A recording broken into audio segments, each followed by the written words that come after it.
The Bob Murphy Show, episode 365.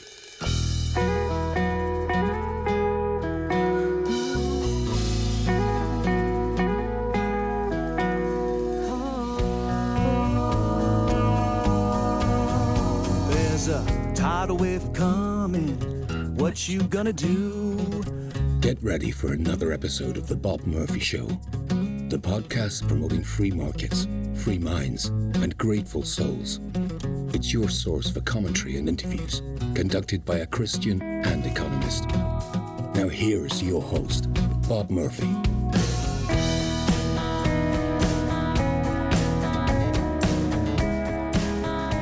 Hey everybody, welcome back to the Bob Murphy Show.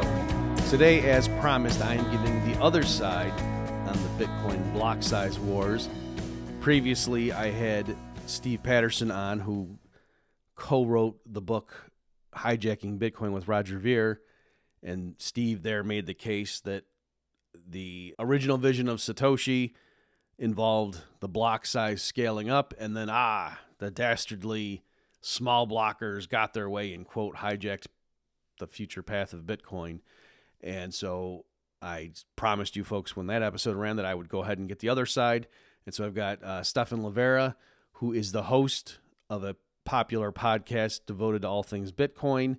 And as you'll see in this discussion, he's very technically savvy. He's been in the space for a long time and also is a very pleasant, intelligent fellow. And so I thought he'd be the perfect foil to the case that Steve presented. So here is my discussion giving the case for the small blockers and related positions with Stephan Livera. Well, Stephan, welcome to the Bob Murphy Show. Thanks for inviting me, Bob. It's a pleasure to chat with you always. So it was fortuitous. I was trying to think, as people know, and I would have already alluded to this in the pre-recorded introduction to this episode, but I had Steve Patterson on to talk about Roger Ver's book, Hijacking Bitcoin. And I had said, hey, folks, I'm not saying this is the right perspective. I want to give you both sides. And then I was trying to think of who can I bring on that's knowledgeable and, but also, we'll provide some clash here. And I forget what it was now, but you responded to one of my tweets and I hadn't heard from you in a while on Twitter/X. And I was like, oh yeah, Stephan. So I'm glad that worked out because you're like, once you said, I say, oh yeah, he's the perfect guy and everything worked out. So glad to have you here. So my understanding is you both have listened to the interview I did with Steve and you've looked at, perhaps not read cover to cover, the book Hijacking. I basically had a skim through it. I sure. kind of read some sections, didn't in detail read the whole thing. But okay, but you're familiar with what the scope of the argument and what the angle is. So I think, why don't I just stop and I'll hand it over to you at this point. I have some things I'll make sure to bring up, folks, that I think were like Steve's most compelling points, but why don't I let Stephan just first give your reaction and then we can just kind of take it from there. Great. Yeah. So look, I think there are some differences in interpretation of what happened in 2017. Now, first of all, we're speaking now in December 2024. It's literally 7 years on since this sort of stuff happened. So I think for a lot of Bitcoin people, it's sort of like, this is why are we even bothering about this stuff, right? But look, fine, let's just talk about that. I believe. Hey, Austrians are still mad at Richard Nixon, so right. Yeah, I mean there are long standing debates like the fractional reserve banking one. I think you could argue that's hundreds of years old, so fine. Okay, let me try to summarize kind of the main disagreements I've had with Roger. Now, some of these I've actually argued with Roger even on stage at conferences and even in DMs over the years, right? So we've gone back and forth on this. But I believe there are a few key differences of opinion that we can chalk some of this up to. One of them is the Bitcoin Cash, big blocker people, they put a lot of emphasis on what Satoshi said and the white paper's method of doing things. Whereas I would say a lot of modern, Bitcoin BTC, users are not as focused on sort of taking it as the word of the gospel and this is what we must do exactly and this was the only way that it could have scaled. I think that's one big difference. I think another. Can I stop even right there then? So, and again, not that we're scoring a debate here, but are you okay with what Steve Patterson said on on that discussion in terms of, well, this is what Satoshi thought? Are you saying okay, yeah, and we just disagree with him? Yes. Yeah, okay. Exactly. Okay. So literally, I mean, if you look at Satoshi's writings and the white paper and things like this, yes, his idea was that, okay, you scale the thing by raising the block size, right? That was the kind of, that was Satoshi's idea, but there are lots of things Satoshi got wrong. He was not, this infallible being came from on high. No, he was a human or a group, who knows. And as an example, there are things he got wrong. And as an example, for listeners who are interested, you can search Bitcoin paper errata by David Harding, and he spells out literal, things that were known problems in the white paper or things that just did not work out that way. And so I will also remind everybody, Bitcoin started January 2009 in terms of the network, and Satoshi left the project, I think, December 2010. Okay, so it's been a long time, right? He was only around for, let's say, call it 2 years. And we are now here, December 2024, talking about it. So there are a lot of things that Satoshi could not have known, right? Given technological advancement, given what was possible with the cryptography, things like this. Some of these things just weren't possible to know at that time. And our understanding improved and certain aspects of the network shifted. And so let me try to summarize it this way. I think Roger and other early proponents of Bitcoin would talk about this idea of, it's fast, cheap, and reliable. And the way they would promote Bitcoin is this idea of on-chain transactions should just be cheap and affordable, forever, or just kind of for the long term. But I would say for many of us, that understanding was wrong. It might have been, it was true maybe in the early years of Bitcoin, but it simply would not have held into the long term. It simply would not have been feasible to scale Bitcoin in that way. And so I think that's probably one major point. And I want to get to this other major point, which is that Roger and a lot of the other big block guys, they have this view of, it was censorship and the people just didn't know. And if only they knew, they would have chosen with us. Whereas my interpretation is more like, no, mate, actually, a lot of people did know. There were debates back and forth. There were forum posts. There was, social media posts. There was all kinds of ways for people to understand the different views. It's actually that people disagreed with Roger and the other big blockers. It's actually, to me, from my perspective, it's kind of sour grapes. It's more like, it's not that you were censored and people didn't get the chance to hear you. It's that they did hear you and they disagreed, right? And so I guess let me explain a little bit here. I got into Bitcoin in 2013 in terms of really being, really into it, basically. Now, I only started my podcast in 2018. Now, I was talking about Bitcoin and doing some smaller talks and things like that, but I was still relatively, quote unquote, outsider at the time of these block size wars, which you could argue 2015, 16, 17, culminating in 2017. Now, even for me, as a relative outsider, I was trying to understand the different views. And to me, it just came around. I thought, no, I don't believe everything has to go on chain or that we need to do this big block thing. I believe that we need to take this layered approach. And so, I mean, to me, it's just, that was they lost in the marketplace of ideas or in the battleground of ideas, not because of, the conspiracies about whatever Blockstream are doing or a supposed small group of developers, because fundamentally the developers don't have all the power in this, right? It's that the users and the holders and the node runners also have a lot of power. Now, you can talk about kind of power dynamics between, let's say, people who run a Bitcoin node, people who are doing Bitcoin mining, developers, users and holders of Bitcoin. There are different groups and they have different, let's say, powers, if you will. But my view is fundamentally that the ecosystem disagreed. People just did not want to do big block scaling. They wanted to do a layered approach. Now, I'm not coming here to tell you, Lightning is perfect and there's no problems. And, that we can get into some of those other aspects of it also. But I still stand by it in terms of, I think it was the right decision not to, Okay, great. I'll let you go on. Yeah. So I think that's probably going to be the bulk of this episode, is just to get the audience to understand the two camps and what the pros and cons were and so forth. But let me just ask a clarifying question.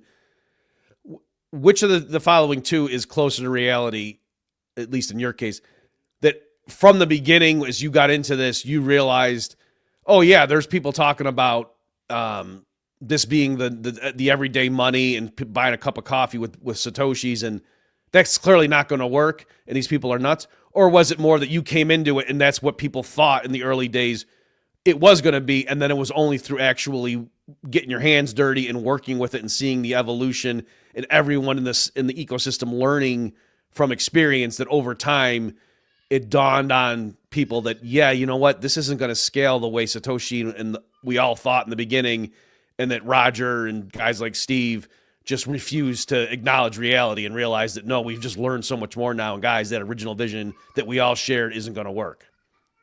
Right. So I would say most people sort of came from that second viewpoint because they weren't technical, right? Whereas I would say there were probably, now I wasn't one of them, right? I'm not a developer myself, but I would say there were some, let's say, in the know developers who knew that it could never scale that way, right? Like even from the early days. But I think for most people, because most of us are not developers, we had to sort of read and listen to the different arguments back and forth and figure out, well, yeah, actually, I think the people trying to keep the block size, as it is, or at least stop it from rising, those are the ones with a better grasp on how to technically grow this thing and keep it decentralized. I think that is, that would be my view. Now, I can't, as I said, I wasn't a developer. I didn't sort of intimately understand the code of it. I just sort of had this loose understanding when I first came to Bitcoin. Oh, okay, yeah, it's cheap fees. You can do remittance and this, that, because I didn't understand it. Even for me, in my early days in 2013, when I was a Bitcoin noob. All right. And so just over time, I think more and more people came around and understood this, that we can't just scale by raising the block size. We need a layered approach. Okay. So before we get into the specific disagreement and, what the pros and cons were on each side, can you just clarify? Because this is something that surprised me when I first encountered the fact. And then when I talked to Steve, I understood more of the nuance. But I remember, and I have no idea the timeline now, I can't remember, folks, but when it first was on my radar, probably when the people were talking about the network being clogged, when that was first, a thing, and like regular users were like, what the heck is going on?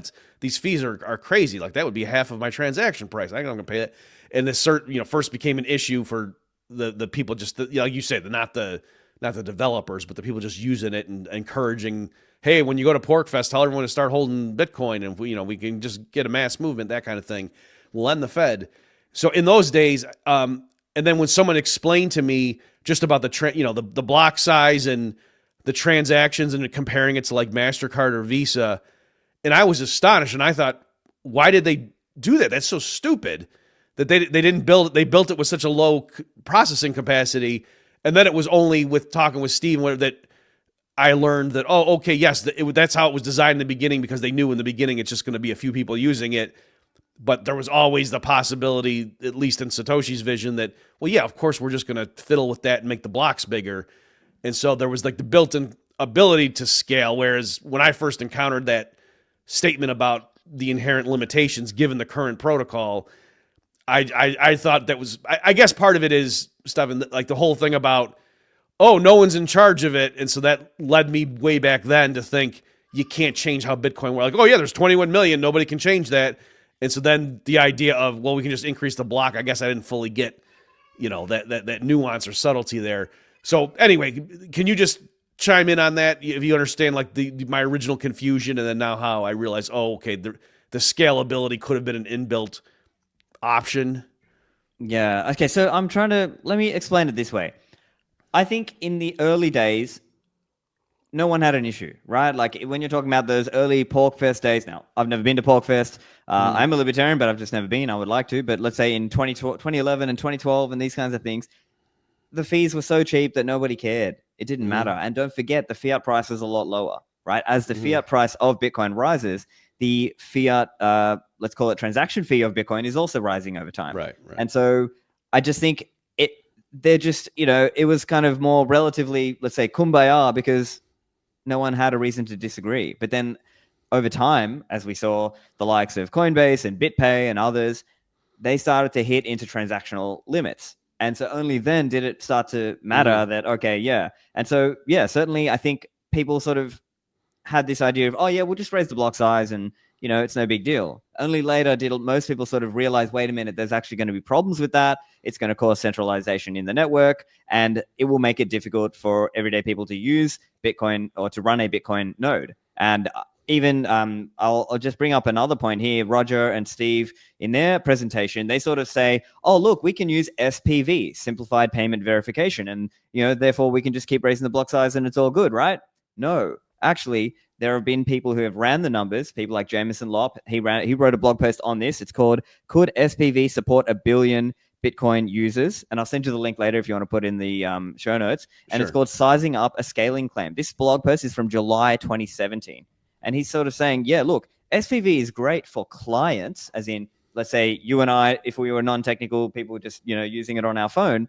But even for the server side on SPV, it gets really, really difficult once you start scaling up to larger numbers, right? Because then each Bitcoin full node is going to have to read and filter. Now I'm reading the numbers here. Read and filter 167 gigabytes of data per second per SPV client continuously. At 20 SPV clients per full node, that's 3,333 gigabytes per second, right? So it would not have. I don't think the solutions that Roger and Steve are presenting with SPV are as good as they claim they are, right? Mm-hmm. SPV would not have simply it wasn't just as simple as, just use SPV and it's all going to be good. No, Mm-hmm. I just think there were fundamental, difficulties and realities of getting more people to use Bitcoin. So my view is not, now, of course, not your keys, not your coins, as much as possible. I want people to self-custody, but I also recognize there are limits. And those limits today, we don't know exactly, but I mean, I've heard people throw around ballpark numbers today, somewhere between 10 to 100 million people who can use Bitcoin self-custodially, which kind of implies there's going to be a lot of custodial users of Bitcoin in the future, or we'll see. Maybe there'll be other upgrades in the future that enable, more. Maybe we don't get to 8 billion. Maybe we only get to 1 billion, but maybe that's enough, Mm-hmm. But from my perspective, it's not that, I did not believe the big block method would keep Bitcoin decentralized. And I did not agree with some of the things like, you can just do SPV, which is the way some big blockers would present it. Okay, so let's stop there and just kind of back up a bit. And so now we're getting into the meat of this. So relying on what Steve said and, my looking at Roger and Steve's book, it's pretty straightforward what the argument for increasing the block size is. It just seems like, yeah, if the point is to have Bitcoin directly be the new money for Earthlings, then clearly it's not going to work if we can only do a handful of transactions every second or whatever the numbers work out to be with the existing block size. And so clearly we just got to scale it up. And so that solves that problem. So that's pretty straightforward as to why would I be a big blocker? That seems like an obvious thing. So now and you've hinted at it even thus far, but just from scratch, someone says to you, okay, Stephan, what's the problem with that? Why wouldn't you want to just scale up the block size? Right. So the answer to why you wouldn't just sort of scale at layer one naively, let's say, just on chain, trying to do everything on chain, as opposed to using a layered approach like Lightning and other layered ideas, is that you would centralize the network. What does that mean? It means it would become too difficult to run a Bitcoin node and verify the rules of the system. And I'm sure you're familiar with this, and probably most listeners might have heard some version of this argument, right? This is not a new argument. It's just that you would centralize Bitcoin to the level where maybe only large companies or maybe very wealthy individuals could even interact with Bitcoin using their own Bitcoin full node.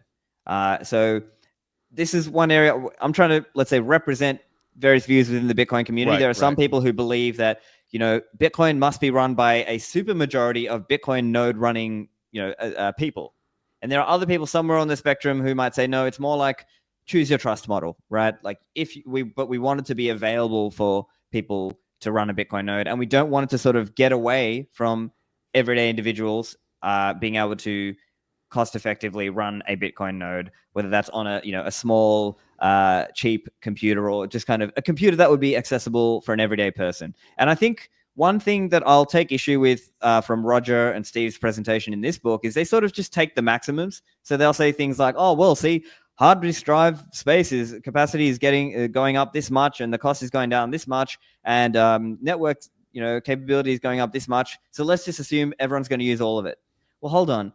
Depending on how viable it is, you might need people to be able to use Bitcoin with only a fraction of their internet capability, right? Like, are we going to expect that everybody's just going to soak up their entire internet connection just to run Bitcoin, to run their Bitcoin node? Well, no, because remember, not everybody is like a hardcore, Bitcoin person. They might just be able to, they might be able to run it, or they might need to run it as like a little tray icon that's kind of in the background. So it needs to sort of be accessible. So that's one way to frame it, right? Like if the Bitcoin node process starts to become very, very difficult, that requires like people plugging in extra hard drives all the time, continually upgrading their internet capacity, it's just going to start becoming more like only for the hardcore hobbyist hardcore people, and obviously professional server runners. And I think that's kind of the idea, that it shouldn't be only for that.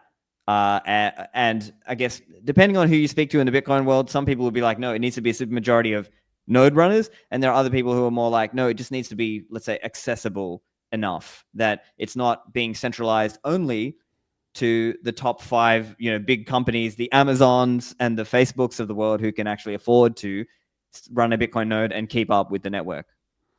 Okay, so let me repeat back to you, and then you tell me if what I'm saying is true, or if it's not, if it's too fuzzy. So the fundamental clash here is that the big blockers are saying we want to keep everything on chain, and don't worry, folks. I'm going to have Stephan in a minute explain like what does he mean by a layered approach, just to spell that out.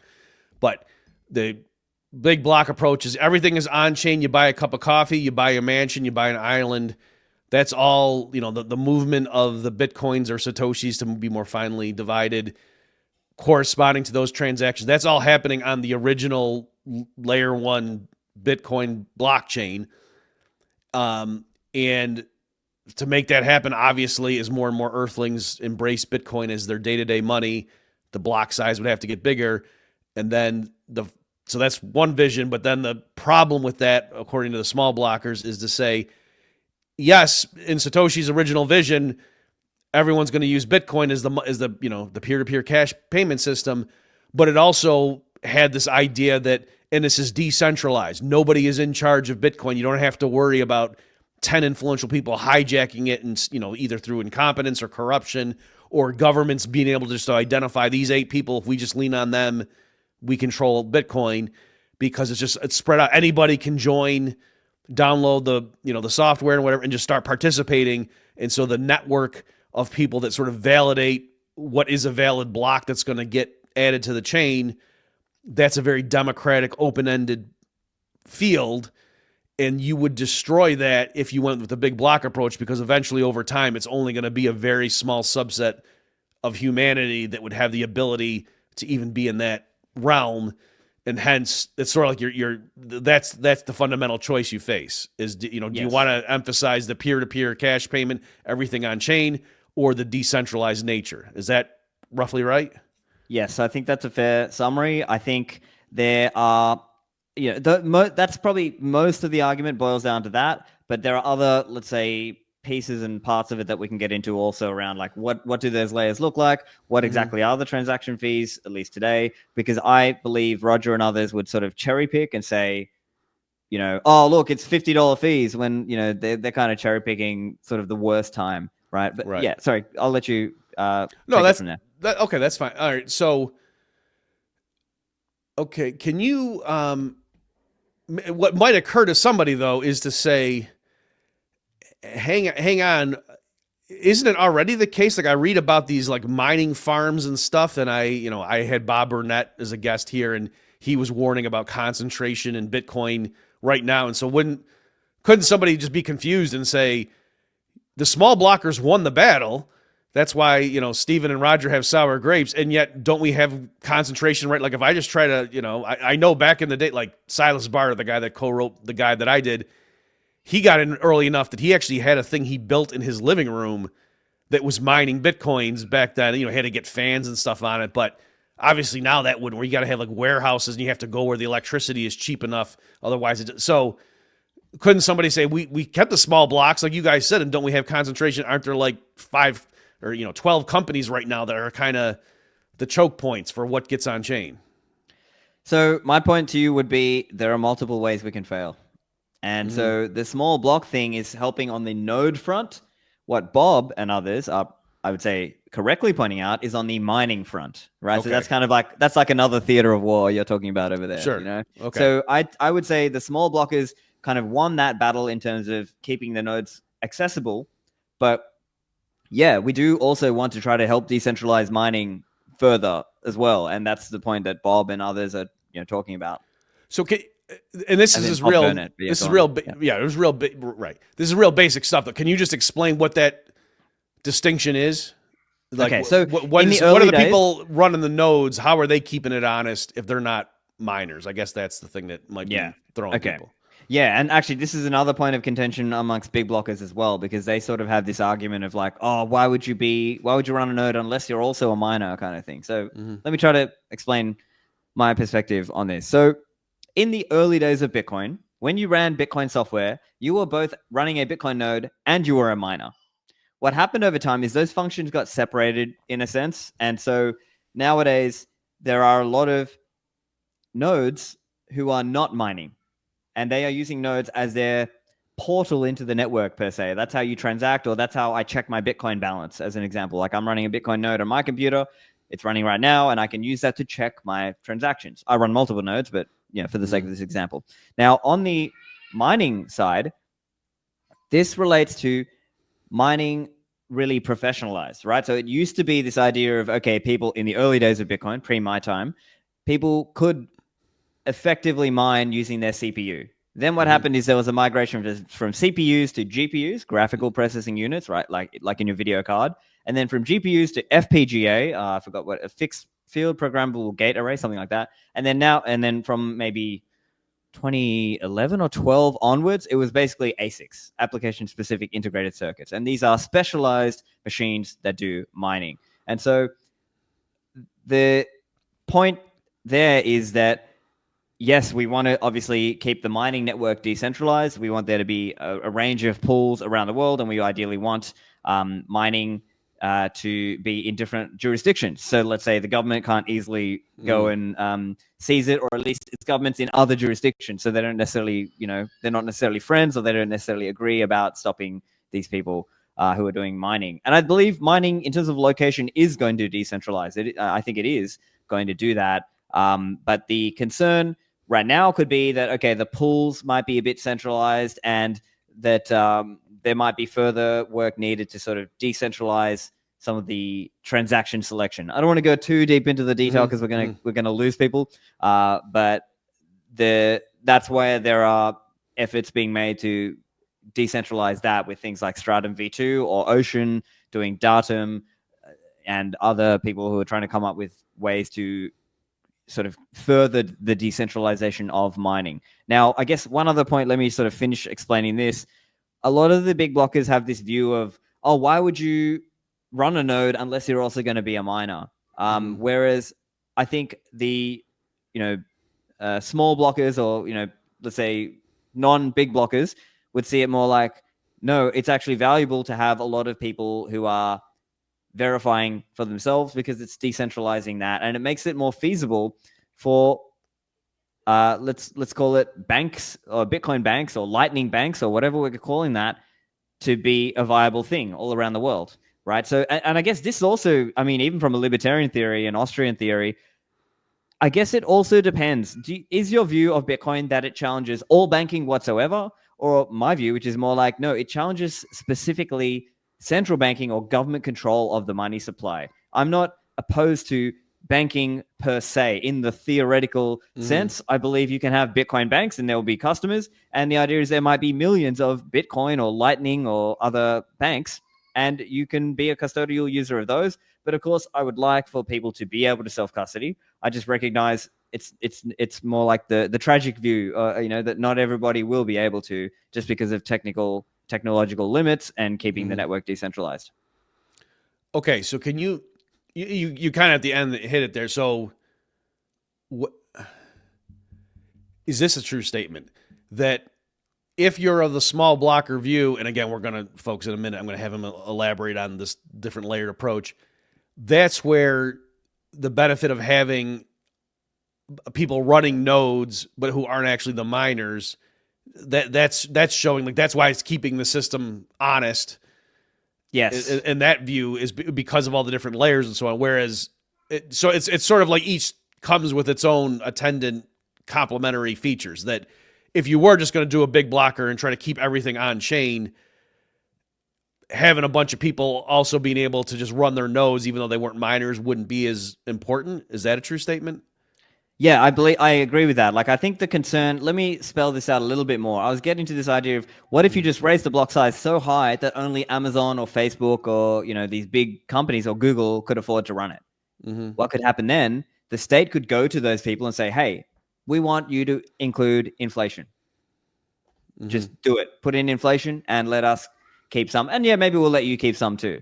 And the everyday users, because they cannot afford to keep up with it, they can't verify, they can't validate the chain. And so then we're sort of back to the same problem, right? That's kind of on the extreme end. Now, I guess Roger and Steve and others would sort of say, no, see, there will be enough big businesses and maybe they'll keep each other honest. I just think that fundamentally is not... I just don't think that's the way it was going to work out. I think we had to keep the nodes decentralized, and we had to just take the downside of not everybody will be able to afford to use the chain. And of course, we can talk about the layers and stuff if you like. Can you just take a stab at just one more, and then we are, folks, I promise, going to get into the layered stuff. Just one of this distinction between the miners and the node runners. Is it something like this? And then obviously take this and fix it up and make it more grammatical and accurate. Like the miners are the ones who determine what block gets added, but the node runners can then say ex post, hey, they shouldn't have done that. Is that kind of how it works? Kind of, yeah. Let me explain it this way. So think of it like this. Miners cannot make an invalid transaction look valid to a full node user, right? Because it needs to be in consensus. So that's the key thing there. Full node users can, let's say, in their ability, like let's say if enough people are using that and they're saying we don't agree with that view of what Bitcoin is, they can choose to reject a miner's blocks. And that would be really, really costly to a miner because he's put in all this money to have this expensive machinery and rack space and electricity and operational costs and all this to run his operation. So in that sense, you could sort of argue it was sort of like a game of chicken that the hodlers can just kind of say, this is the vision of Bitcoin that I believe in. I'm going to run and download and operate this version of the software. And it's sort of important that the ecosystem, because it's an ecosystem, right? There are merchants, there are exchanges, there are individual users, so on. And then there are miners. But the miners, to some extent, they have some powers, but they don't have the power to, let's say, force that change through. Because if they started to, put in a rule change that the users did not like, then the users would not accept that as a valid chain, and the miners would effectively, or those individual miners would fork themselves off onto a minority chain, onto some other, and then we would say that's the altcoin now. That's not Bitcoin anymore. Right. Okay. One more on this distinction, and then I'll be happy. Is this close? So, back when I wrote that guide with Silas Barta, and so part of what's happening here, Stephan, is like I understood it theoretically enough back then to my own satisfaction. I thought, okay, I understand it enough so I can apply my economic concepts to it. But then, the industry has obviously just evolved a lot since then, and I haven't fully kept tabs on it. So we relied a lot in that early book on like mathematical trapdoor functions, that things where it's very hard to find a solution that has certain characteristics, but once somebody suggests a possible solution, it's real easy to check to see, does this work? Yes. Right? Yeah, that part is still correct. Yeah. Okay. And so am I right in saying like the miners are the ones that are searching all the possible spaces and coming up with proposed solutions to a math problem? And then the node runners are the ones checking to say, do we agree that actually works? Yes. Yeah, you can think of it like that. Right. So let me explain that a little bit more. So it's like miners are when people are using Bitcoin on chain, they are, sending their transactions around the network that exists in what's known as the mempool or mempools. And miners are then taking those transactions, putting them into their own block, and then they're trying to do a double SHA-256, and they're just kind of doing a lot of those, and they're trying to hash certain content together, whether that's the transactions and like the previous block header, and they're trying to do this such that the hash gets below a certain value. And once they've done it below a certain value, they've won, per se, the decentralized lottery, and that is what allows them to claim the next block. And so they get to claim the block reward, which is composed of the block subsidy and the transaction fees associated. Yeah. Okay. And then, but it's all the community running the nodes that that's where the consensus is to agree that, oh yes, we agree that you did. Yes, correct. Now let me explain one nuance here. It is fair to say that the node of Coinbase matters a lot more than my node, right? Because there's a lot more commerce going through, like there's a lot more value being transacted through Coinbase's node than through my individual pleb node, let's say, or whatever, hodler node. And so that's kind of one of the other nuances. And let's say that's where some of the battle lay, because there was kind of a battle of who gets to be Bitcoin and who's going to be the altcoin, right? And at that time, there was threats of lawsuits because people were saying, hey, this is my money and I don't like you changing it and raising the block size or whatever. And then on the other hand, there were people who were saying, no, this is the way we got to raise the block size. Right? That was kind of their argument. So you're right that the nodes set the rules in that sense. Like they have the ultimate power to reject if the miners put up something they don't like. But there's also a power ranking of nodes, let's say. The node of the big exchanges and custodians obviously matters a lot more than individuals' nodes like yours or mine, let's say. Okay, so one last one just to finish this train of thought. So now thank you for this is good. A lot of this stuff was I had an inkling of it after talking to Steve, but I'm glad this is helping me flesh it out. So when the small block camp says, no, if we were to raise the block size, eventually it would just get so computationally expensive that only a few major players would be able to participate. That's saying even with the mathematical trapdoor functions, even the verification would become so difficult. Even like the quote, the easy part, just like here's a proposed solution to this math problem. Is it correct? Yes. And people checking it. You're saying eventually only Amazon and Facebook would be able to do that element, let alone the stuff Bob Burnett was worried about searching the space of possible solutions to hopefully eventually get something close enough. Okay. So that's good. Okay. All right. So then now, given that let's say the listener's convinced and okay, geez, yeah, I see there would have been problems with just scaling it up like that. So now, what do we do then? But now it becomes impractical for the average person. So what is this layered approach? How does that work, Stephan? Yeah.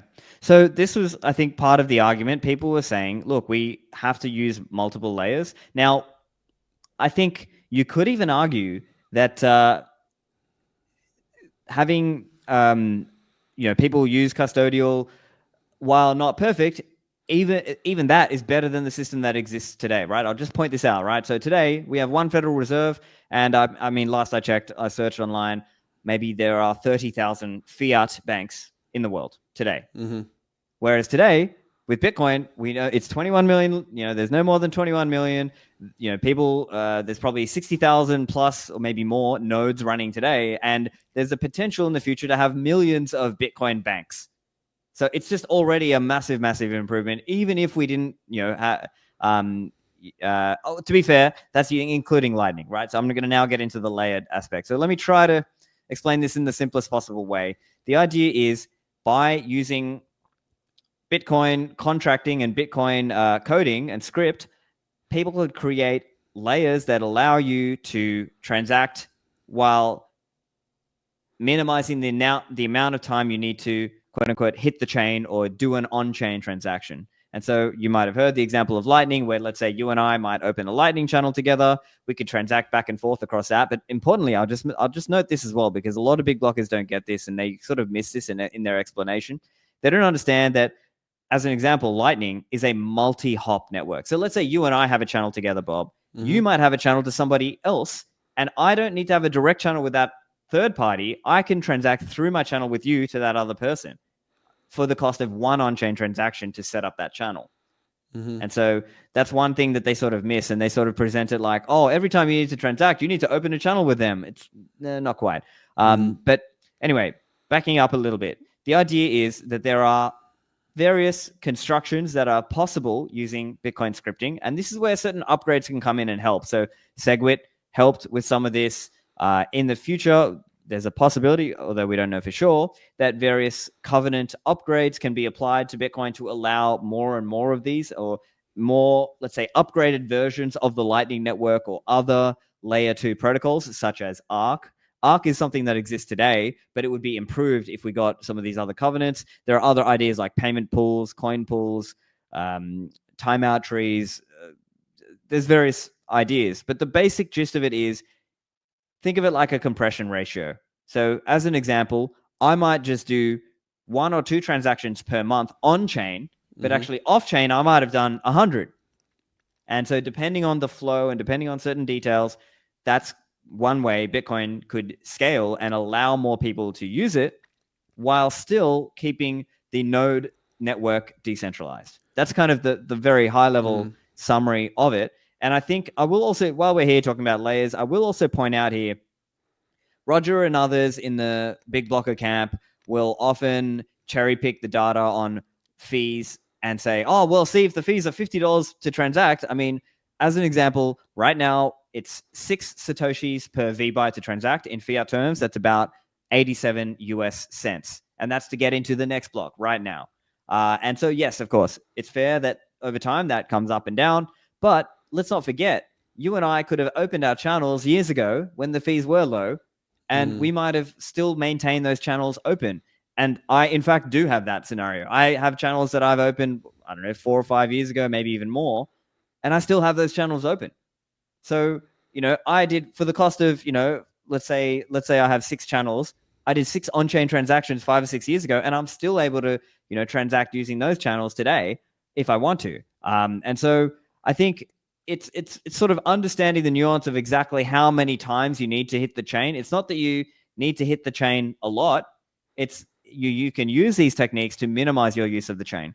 Now, to be fair, it is also fair to say, yes, there are a lot of custodial users of Lightning, because there are a lot of people for who they just don't care about doing it themselves or doing self-custody and things like this. Now, of course, I've done podcasts and I try to educate about how to do these things, but I understand not everybody is going to do that. And so they will just use a custodial provider because maybe it's cheaper, maybe it's simpler, but I believe that over time, if we get further technological advancements, it may be more viable to do that, even if still a lot of people are custodial users of somebody else's Lightning Bank or some other, platform, let's say.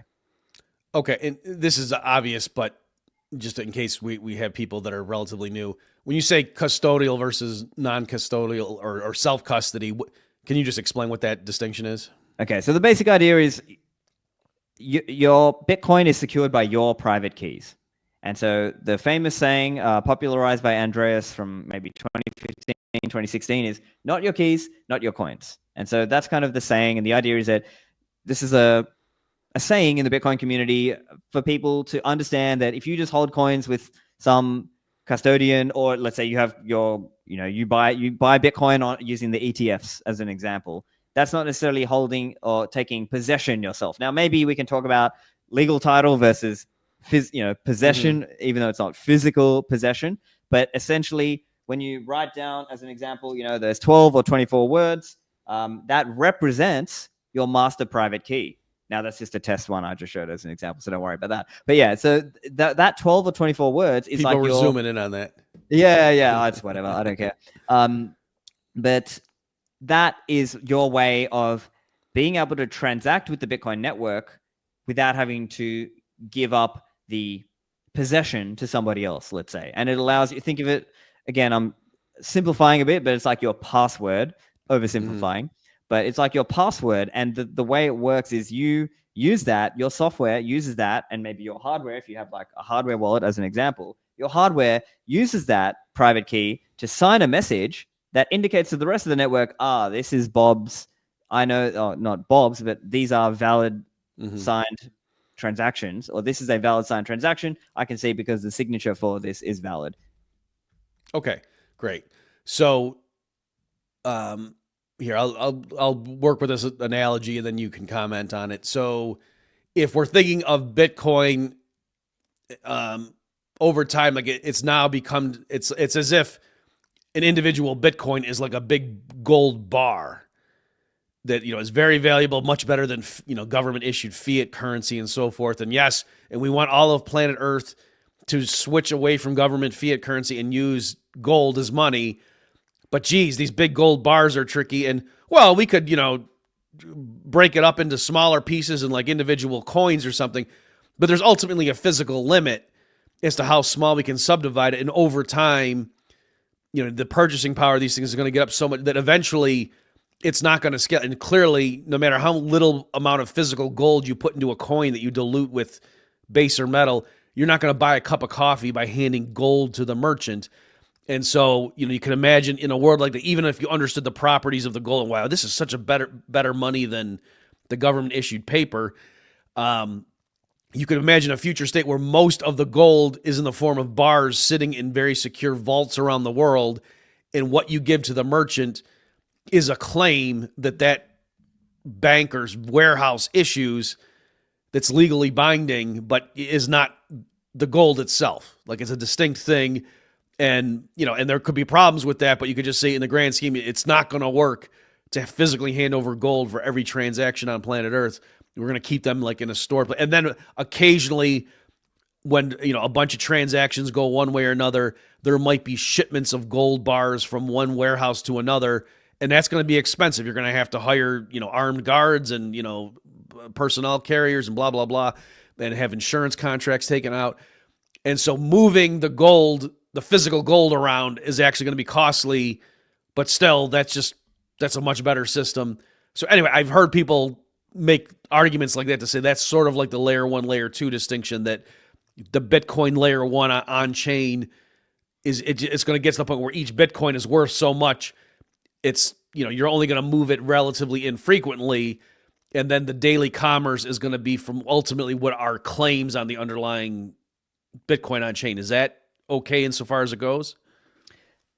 I think mostly, yeah. And what I might say, and if we're getting into kind of the Austrian terminology, you might even say money substitutes or perfect money substitutes, right? So we might kind of get into that conversation as well. But I think over time, that's the likely growth.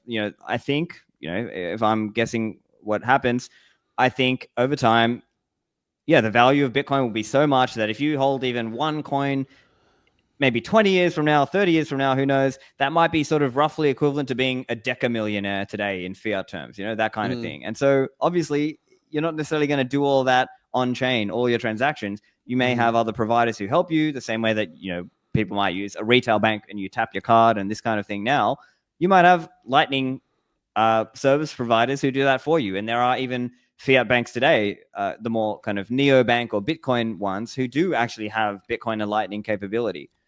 So I think that is the likely way this evolves. But I would put it this way. As long as there are, and here we're getting into the full reserve and fractional reserve conversation right now. I'm in the full reserve camp. I am against fractional reserve.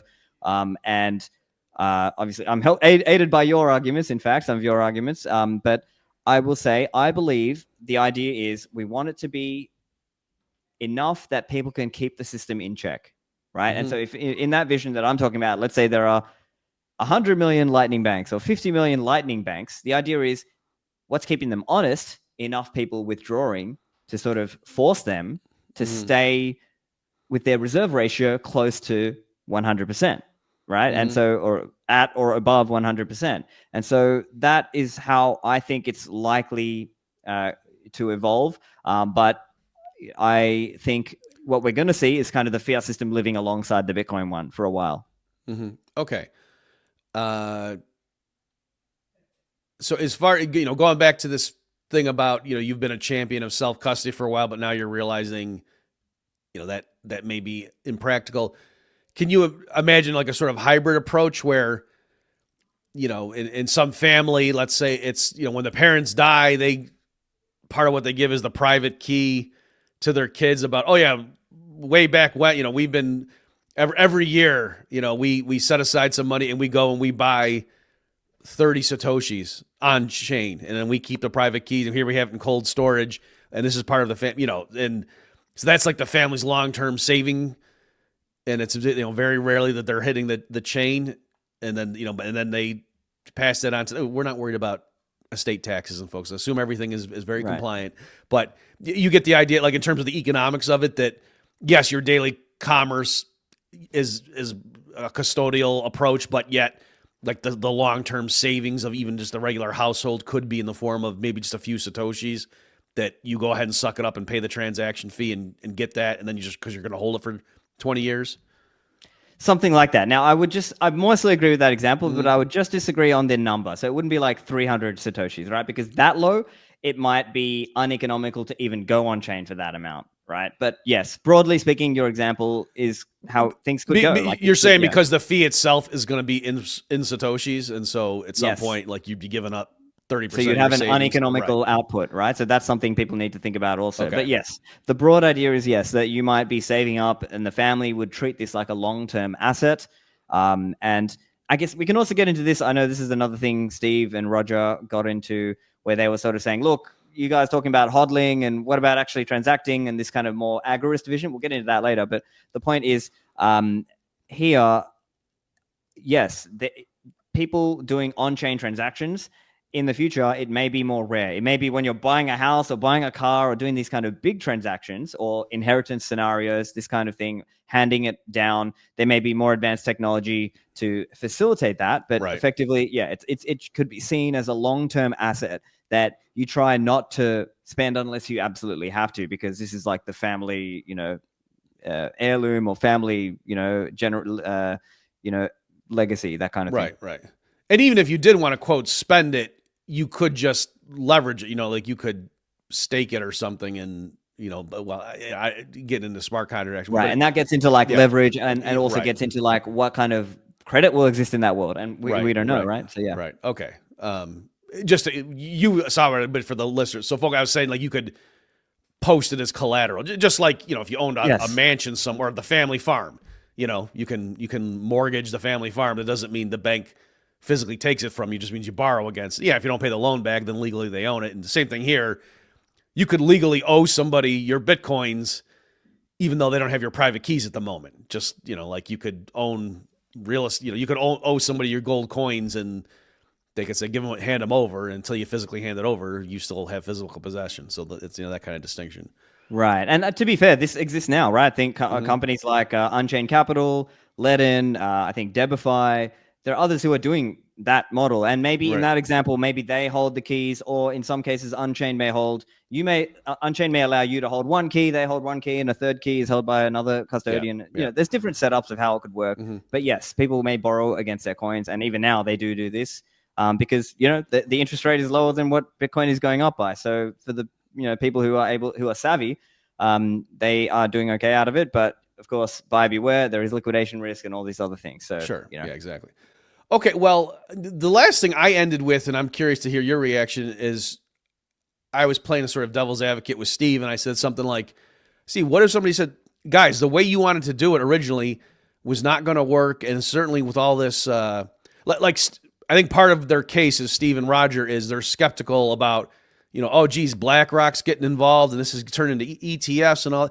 And it seems like now, Bitcoin used to be the money for the off-grid people and, sticking it to the man.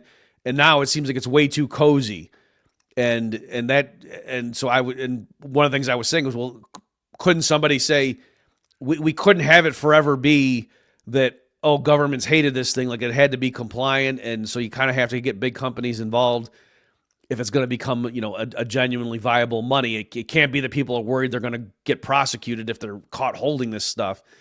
And then Steve's response was, well, no, it's the small blockers have ensured that this isn't money. This is just this speculative asset. This is never going to be the money now going forward. So they've completely destroyed the vision. They've hijacked it, as it were. So how would you respond to that? Yeah, and this is something that came up in the podcast, so I'm happy to respond to that. I would just point out as well, like on this kind of idea of, but governments and BlackRock are using Bitcoin. Well, don't forget, Governments and BlackRock also use gold. Does that mean they captured the gold market? Was that the fault of the gold bugs for not stopping the government and BlackRock from using gold? Well, not really. In some ways, it's kind of like an admission that it worked, at least at a point in time. In the case of gold and in the case of Bitcoin, I think there's a saying that goes around in the Bitcoin world: Bitcoin is the money of enemies. I may not like somebody, but I could still transact with them in Bitcoin. And you and I, as libertarians or anarcho-capitalists, we may not want the government to have more power, but we also have no way of stopping the government from acquiring Bitcoin. So I think that's one thing. Now, the other point around hodling and spending, and too many people are hodling it now. That's kind of the vibe you get from Steve and Roger, where I'm going to put it this way. I think people want to hodl Bitcoin. And it's not, you can't really blame them because, again, this is a meme, but number go up, right? Like because it has been rising so dramatically, it makes sense that people would rather spend their fiat income, if they have it, or sell other fiat assets and spend that rather than spend their Bitcoin. Now, look, not everybody. Yeah, of course, there's kind of caricatures online of like, oh, only hodl and live under the bridge with your whatever with your 12-word seed memorized and whatever, never spend. But the reality on the ground, if you talk to Bitcoiners, they're everyday people. They've got families to feed. They've got to pay the bills, right? So, in reality, you're either spending your Bitcoin or you're earning enough in your fiat income that you can spend that fiat to not spend your Bitcoin because you want to hodl because, like we said, we're bullish on Bitcoin. We want to hold, as much of it as we can. And so I think my response is that people want to hodl Bitcoin, and that's not necessarily a bad thing. I think we can't, we're not going to like shame people into spending their Bitcoin. They're going to do what is best for them. And for many of them, hodling Bitcoin for long periods of time has given them financial freedom. There are millions of people around the world who are in countries where, the inflationary currencies, I don't need to tell you this or this audience, but this has happened. And there have been people who saved using Bitcoin and they got out of it, or at least they were better off than they were before. So, this idea that, too many people are hodling or there's too much of a hodl culture.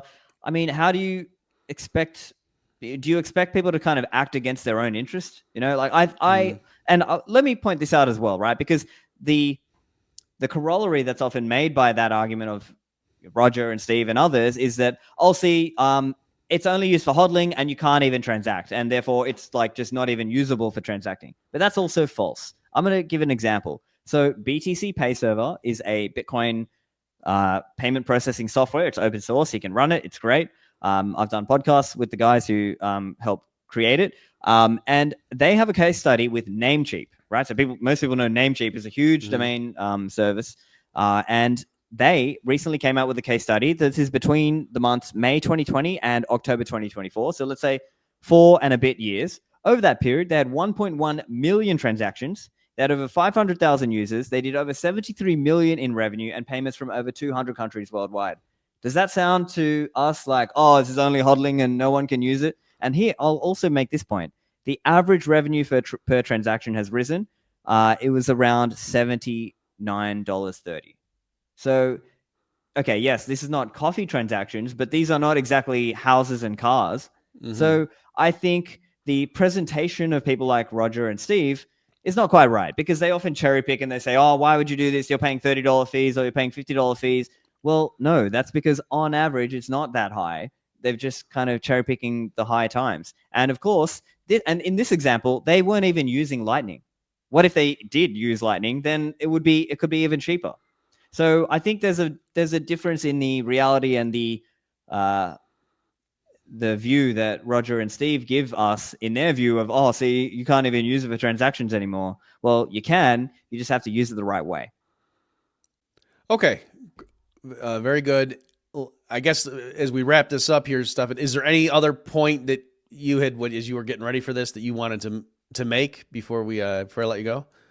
So I'll make a couple other points. I think people like Roger and Steve in their book, they also talk about how, oh, look, companies like Microsoft and Expedia and Steam used to take Bitcoin and then they stopped. And see, it's all because of the, those dastardly small blockers and that's kind of their view.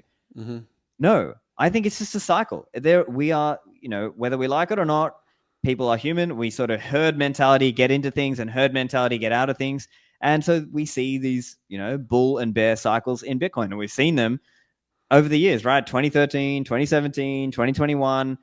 And now, I mean, as we speak, Bitcoin, just went over $100,000, just in the last, 24 hours.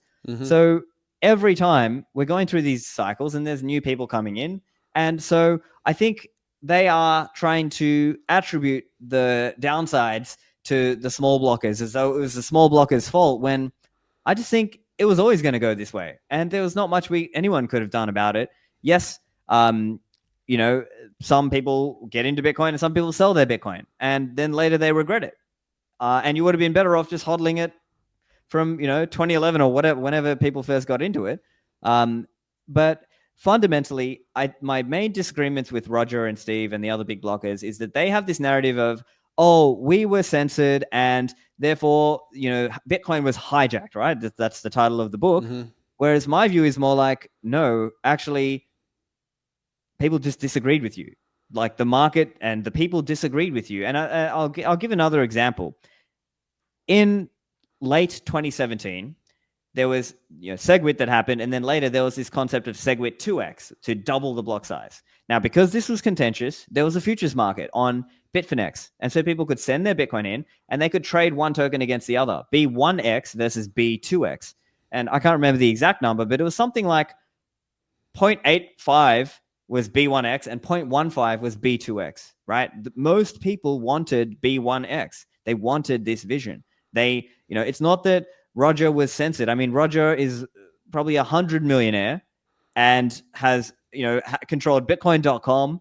And there were numerous debates. There were numerous articles going back and forth. There were numerous podcasts going back and forth.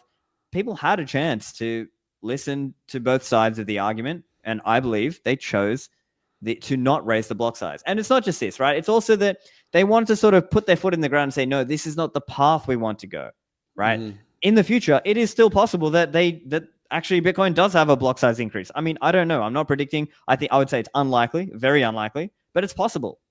I think sometimes in Bitcoin, you have to really pay attention to the different circumstances and situations. And I think people sort of fell in love with this idea of fast, cheap, reliable, and everything on chain. And this is the good old days and we could just have it. We could just go back to that. Well, no, we can't. I just don't think it's feasible. So to me, I think it's not censorship. It's more like people chose something different. Okay, well, that's a great place to end on. Also, folks, one last housekeeping bit is this issue of, well, if everyone's hodling, how could it turn into a money? I did devote a podcast episode that, folks, to say that's not contradictory. Like, you could imagine a scenario where, like, looking forward to when everyone just was holding it, and then at that point the rapid price appreciations would taper off, and then it would make sense for more people to start releasing it, and so it's all consistent. I might just quickly chime in here as well. I think it's quite my expectation is that over time we're going to see diminishing returns and diminishing volatility, right? But still, Bitcoin is, because it's on such a, and so each time we get one of these cycles, you'll see some of these OG, long-time hodlers who are like, all right, let me carve off 10% of my stack and buy a house or whatever it is they want. And then they just keep hodling the rest. So to me, it's not contradictory. It's just that people are, let's say, waiting for their number, so nobody is actually hodling forever. They are actually doing things, just on a different time scale than necessarily transacting for coffee here and there. They are sort of thinking about it in a longer term time frame. Okay, so great. So thank you, Stephan, for your time and your insights. I think this, in conjunction with the episode with Steve, will certainly give the audience both sides of the argument. Thank you. And thanks, everybody, for tuning in. We'll see you next time. You've just experienced another episode of The Bob Murphy Show, the podcast promoting free markets, free minds, and grateful souls. For more information and to subscribe to this podcast, visit bobmurphyshow.com.